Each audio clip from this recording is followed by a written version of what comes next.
170 जगह अप्लाई किया मैंने लगातार 3 महीने तक।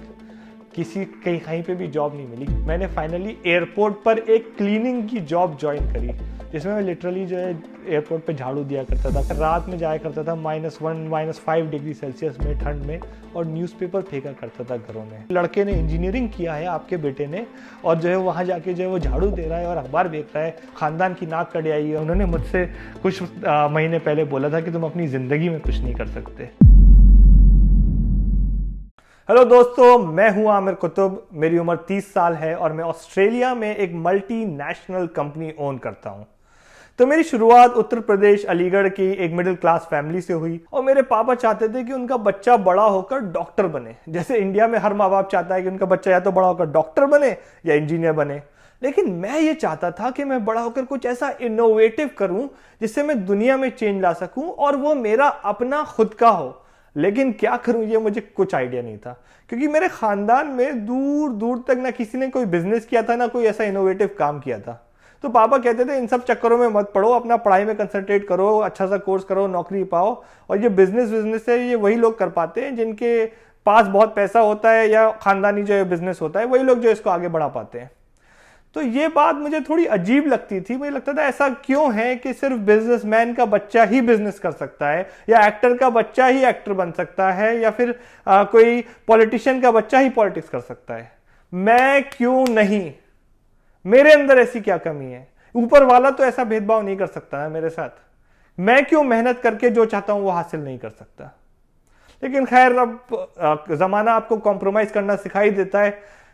एग्जाम्स आए, बोर्ड का प्रेशर आया, तो हम भी उसी भेड़ चाल में लग गए, मार्क्स लाओ, ये सब करो। लेकिन एक चीज जो है मैंने नहीं छोड़ी, वो थे मेरे सपने। मैंने अपने सपनों को, अपने ख्वाबों को अपने दिल के अंदर कहीं ना कहीं छुपा के रखा। मैंने कहा ये तो करना ही है, जब करेंगे तब देखा जाएगा, लेकिन कभी भी किसी को अपने ख्वाब नहीं चुराने दूंगा।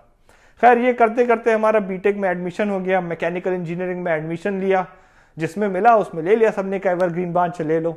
लेकिन मैकेनिकल में कोई इंटरेस्ट नहीं आया, और इंटरेस्ट आया टेक्नोलॉजी और इनोवेशन में।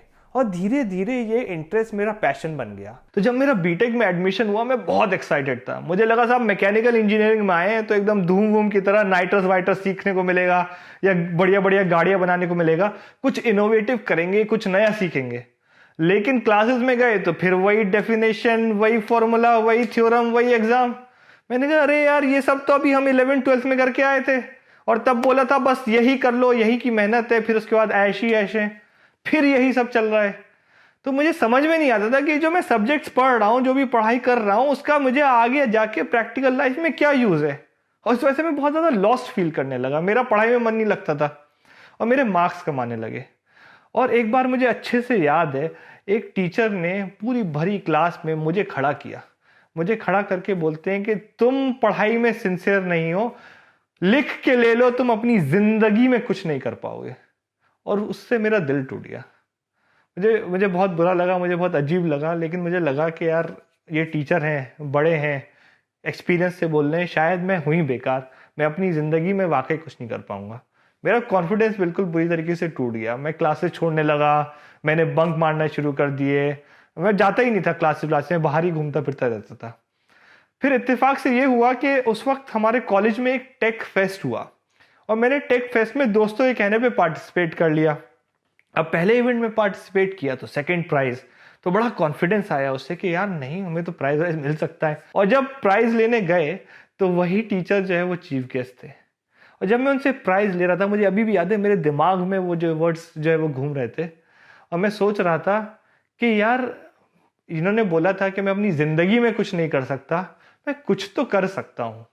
ठीक है, मैं पढ़ाई में चाहे बहुत कुछ अच्छा नहीं कर सकता, लेकिन एक्स्ट्रा करिकुलर में तो कर ही सकता हूं। और इसी कॉलेज में इनके होते हुए मैं आज इनके हाथ से ही प्राइज ले रहा हूं। उन्होंने मुझसे कुछ महीने पहले बोला था कि तुम अपनी जिंदगी में कुछ नहीं कर सकते। तो इसका मतलब इनको सब कुछ नहीं पता है, मैं कुछ ना कुछ कर ही सकता हूं।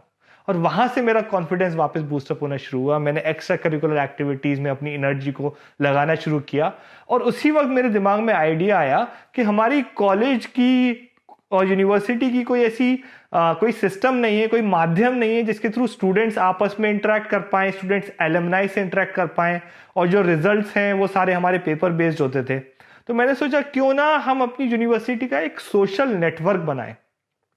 अब जब ये बात हमने अपने दोस्तों के सामने बोली तो दोस्त हंसने लगे, बोलते कि तुम हो मैकेनिकल इंजीनियरिंग के, तुम्हें कंप्यूटर के बारे में कुछ पता नहीं है, तुम्हें कोडिंग के बारे में कुछ पता नहीं है, तुम सोशल नेटवर्क कैसे बनाओगे। तो काफी दोस्त जो है हम पे हंसने लगे, कहने ये देखो ये जो है सोशल नेटवर्क बनाएंगे। तो बड़ा फिर से हमें जो है डिप्रेशन हुआ। मुझे लगा कि यार सही कह रहे हैं, मुझे कुछ भी नहीं आता, मैं सोशल नेटवर्क कैसे बनाऊंगा। फिर मुझे लगा कि यार मैं जिंदगी में तो वैसे ही हार रहा हूं, मैं पढ़ाई में तो वैसे ही ठीक नहीं हूं, क्या होगा, मैं ज्यादा से ज्यादा ट्राई करूंगा, फेल हो जाऊंगा, लोग तो वैसे ही हंसते हैं, टीचर में क्लासरूम में टीचर खड़ा होकर बेइज्जत कर देते हैं, दोस्त वैसे ही हंसते हैं, थोड़ा और हंस लेंगे, लेकिन जिंदगी में कभी ये रिग्रेट तो नहीं रहेगा कि काश ट्राई कर लिया होता। और उसी रिग्रेट को अवॉइड करने के चक्कर में मैं लग गया, मैं घुसा, मैंने 6 महीने में पूरी कोडिंग भी सीखी और सोशल नेटवर्क भी बनाया। और 6 महीने बाद जब मैंने ये सोशल नेटवर्क लॉन्च किया, पहले हफ्ते में 20,000 स्टूडेंट ने इस पर रजिस्टर किया।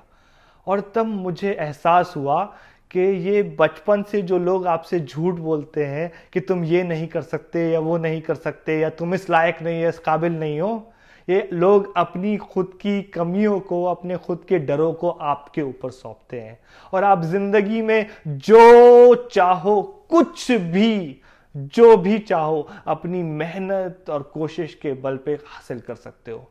फिर उसके बाद मैंने डिसाइड किया कि कुछ भी हो जाए, मैं अपनी जिंदगी में किसी और की नहीं सुनूंगा, किसी और को ये नहीं कहने दूंगा कि तुम इस लायक नहीं हो, तुम इस काबिल नहीं हो, और मैं जो चाहूंगा उसे मेहनत से हासिल करूंगा। तभी मैंने डिसाइड किया कि मैं आगे चल के टेक्नोलॉजी में अपना बिजनेस स्टैब्लिश करूंगा। लेकिन लाइफ इतनी इजी होती, फिल्मों की तरह होती तो क्या बात थी। फाइनल ईयर आया तो कैंपस प्लेसमेंट की होड़ लग गई। मैं भी कैंपस प्लेसमेंट में बैठा, क्यों, फैमिली का प्रेशर है, सोसाइटी का प्रेशर है, दोस्तों का प्रेशर है, मैं भी बैठा कैंपस प्लेसमेंट में। टीसीएस में मेरा कैंपस प्लेसमेंट हो गया। लेकिन अब प्रेशर ये था कि आपने मैकेनिकल इंजीनियरिंग करी है तो आपको जॉब जो है वो मैकेनिकल इंजीनियरिंग में करनी चाहिए, अपनी फील्ड में करनी चाहिए।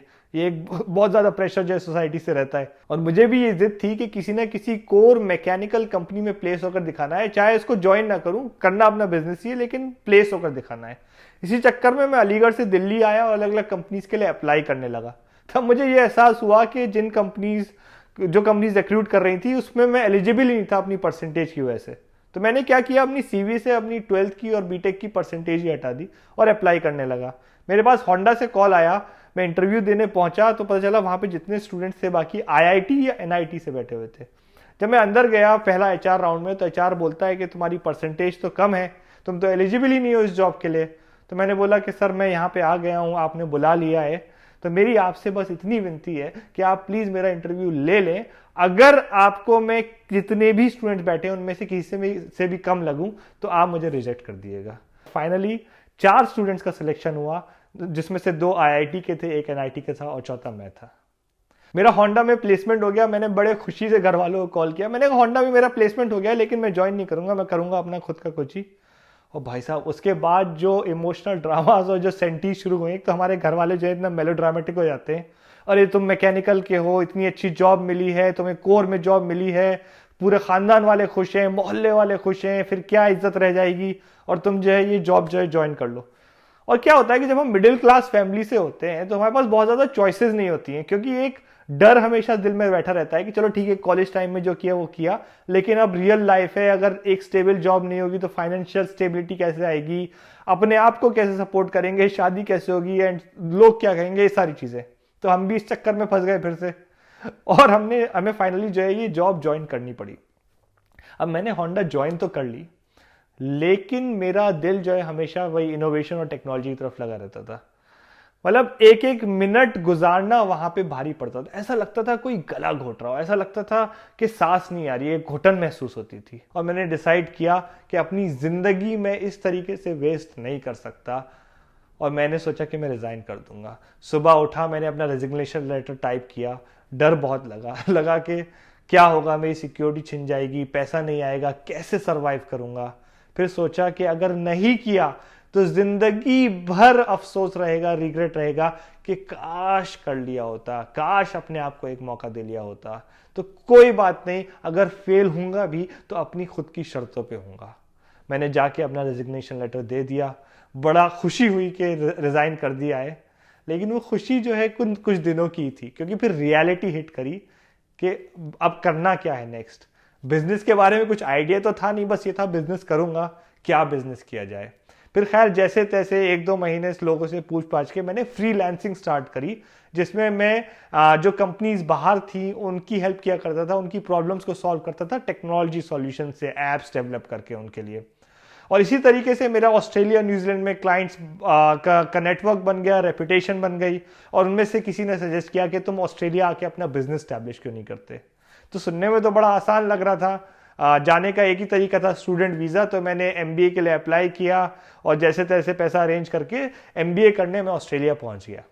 लेकिन मेरी असली लड़ाई शुरू होती है ऑस्ट्रेलिया पहुंचकर, क्योंकि ऑस्ट्रेलिया में मुझे पढ़ाई भी करनी थी, अपना बिजनेस भी स्टैब्लिश करना था, और साथ में खर्चा निकालने के लिए काम भी करना था। तो मैंने सोचा था कि मैंने होंडा में काम किया है, मैकेनिकल इंजीनियर हूं, कम से कम फैक्ट्री में नहीं तो किसी शोरूम में काम मिल जाएगा, किसी गैराज में काम मिल जाएगा। और इस कॉन्फिडेंस में मैंने शुरू में जॉब्स अप्लाई करना शुरू करी। 170 जगह अप्लाई किया मैंने लगातार 3 महीने तक। कहीं पे भी जॉब नहीं मिली, किसी का रिस्पॉन्स तक नहीं आया। तो मेरा बड़ा दिल टूटा, मुझे लगा यार ये तो मैंने बड़ी गलती कर दी। और जो मेरे प्रोफेसर बोलते थे कि तुम वाकई कुछ नहीं कर सकते ज़िंदगी में, सही बात है, मैंने अपने पैरों पे कुल्हाड़ी मार ली। लेकिन मरता क्या ना करता, कुछ ना कुछ तो करना था। मैंने फाइनली एयरपोर्ट पर एक क्लीनिंग की जॉब ज्वाइन करी, जिसमें मैं लिटरली जो है एयरपोर्ट पे झाड़ू दिया करता था, कूड़ा उठा के जो है जाके, और एक डंप यार्ड होता था उसके अंदर जो है कूड़े के ट्रक में चढ़ के उसको फेंका करता था।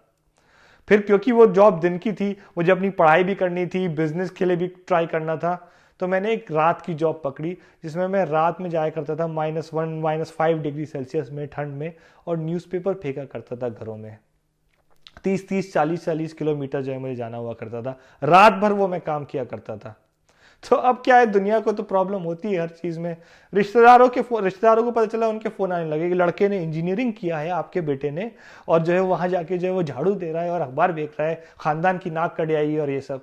लेकिन मेरा विजन क्लियर था कि मैं ये सब क्यों कर रहा हूं। मैं ये सब इसलिए कर रहा था कि मुझे अल्टीमेटली अपना बिजनेस स्टैब्लिश करना था। उस बिजनेस स्टैब्लिश करने के लिए मुझे कुछ पैसा कमाना था, और इसलिए मैं सारी मेहनत करता था। एक बेस मुझे चाहिए था, तो मेरा गोल क्लियर था। मुझे इससे फर्क नहीं पड़ता था काम कैसा भी हो, छोटा हो बड़ा हो, थोड़ी गंदगी हो थोड़ी मेहनत हो। और मैं इस हद तक काम कर रहा था कि मैं दिन में अपनी यूनी किया करता था, शाम में मैं अपना बिजनेस स्टैब्लिश करने के लिए कोशिश करता था, फिर रात भर मेरी अखबार बांटने की जॉब होती थी। मेरे पास खाने के लिए और सोने के लिए टोटल 4 घंटे बचते थे। मेरे पास 2 ऑप्शन होते थे, या तो मैं खाना खा के अपना आधा घंटा वेस्ट कर दूं, या सो के 4 घंटे की नींद पूरी कर लूं। मैं अपना खाना छोड़ दिया करता था और 4 घंटे सो जाया करता था, क्योंकि अगले दिन मुझे फिर उठना होता था, फिर अपनी यूनिवर्सिटी जाना होता था, फिर अपने बिजनेस को स्टैब्लिश करने की कोशिश करनी होती थी, और रात भर अखबार बेचने होते थे। और ये काम मैंने पूरे 1.5 साल किया, और 1.5 साल करके पैसा जमा करके, अपनी यूनिवर्सिटी की पार्शली फीस जमा करके, इतना पैसा जमा किया कि गैराज में $4000 से अपना बिजनेस स्टार्ट कर सकूं। अब लगा कि अब चीजें आसान हो जाएंगी, गैराज में एक ऑफिस डाल लिया है, अब लोगों को अप्रोच करूंगा तो बिजनेस मिल जाएगा। लेकिन कहां, जिंदगी आसान कहां, फिल्मों की तरह आसान कहां। जब जाना शुरू किया, लोगों को अप्रोच करना शुरू किया, तो रिजेक्शन मिलते गए। क्यों रिजेक्शन मिले? पहली बात तो मैं उस कंट्री का नहीं था, मेरे पास कोई परमानेंट वीजा नहीं था, मेरे पास कोई बिजनेस एक्सपीरियंस नहीं था। मैं बिल्कुल नया नया लड़का जाके कह रहा हूं मैं आपकी बिजनेस की प्रॉब्लम सॉल्व कर दूंगा। वो पूछता है आपके पास बिजनेस एक्सपीरियंस कितना है? बिजनेस एक्सपीरियंस तो लेके आओ। कोई रेपुटेशन नहीं थी, कोई रेफरेंस नहीं था। और मेरी दीवानगी, मेरा जुनून, मेरा पैशन इस हद तक पहुंच गया था कि मैं शॉपिंग सेंटर्स में जाके, मॉल्स में जाके, जगह जगह जाके, बसेस में, ट्रेन में जाके लोगों से मिला करता था। मैं बोलता था मैं ये बिजनेस करता हूं, ये मेरा विजिटिंग कार्ड है, आप मुझे मौका दीजिए, अपने बिजनेस की कोई प्रॉब्लम बताइए, कोई चैलेंज बताइए जो मैं टेक्नोलॉजी से सॉल्व कर सकता हूं। मैं आपसे कोई पैसा चार्ज नहीं करूंगा, जस्ट अलाउ मी, मुझे एक मौका दीजिए। 4-5 महीने मेहनत करने के बाद फाइनली बस में मुझे एक इंसान मिला जो मेरे साथ जो है जा रहा था, जो एग्री हुआ कि ठीक, कहने लगा मैं पैसे तो नहीं दे सकता, बट ये इशू है, आप अगर इसको सॉल्व कर सकते हो तो ठीक है। मैंने उसके साथ काम किया। मैं 22-22 घंटे जो है उसका जो ऑफिस था उसी में रहने लगा। मैं उसी में खाता, सोता, सब कुछ करता। 1 महीने में उसको ऐसा सिस्टम बना के दिया जिससे उसको $3000 का प्रॉफिट होता था हर मंथ।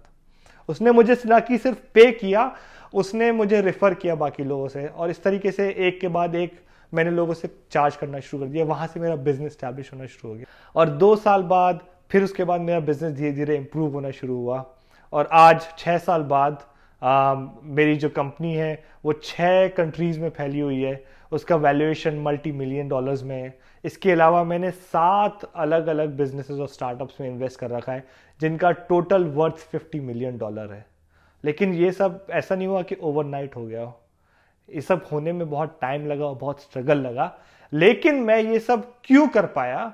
ये सब मैं सिर्फ इसलिए कर पाया क्योंकि मैं अपने पैशन को फॉलो कर रहा था और उसमें चाहे जितनी भी प्रॉब्लम्स आई, हर प्रॉब्लम का डट कर मुकाबला किया। चाहे जिंदगी ने जितनी बार भी गिराया, हर बार उठा, अपने आप को संभाला। लाइफ में कई बार ऐसा हुआ कि मैं फेल हुआ, लेकिन कभी भी मैदान छोड़कर नहीं भागा। और जब कभी किसी ने बेइज्जती करी, बोला तुमसे ना हो पाएगा, तो ये नहीं कभी कि उसको जबान से जवाब नहीं दिया, हमेशा अपने एक्शंस और कर्मों से जवाब दिया। और यही वो पैशन है जिसकी वजह से जो कंप्यूटर इंजीनियरिंग के स्टूडेंट्स 4 साल में नहीं सीख पाते, मैंने 4 महीने में सीख लिया। इसी पैशन की वजह से, इसी पैशन को चेस करने के लिए मैंने दर दर की ठोकरें भी खाई, झाड़ू भी लगाई, रात में अखबार भी बांटे, लेकिन कभी हार नहीं मानी। इस वीडियो के बारे में अपनी राय नीचे कमेंट सेक्शन में हमें बताएं और अपने दोस्तों के साथ ये वीडियो शेयर करना ना भूलें।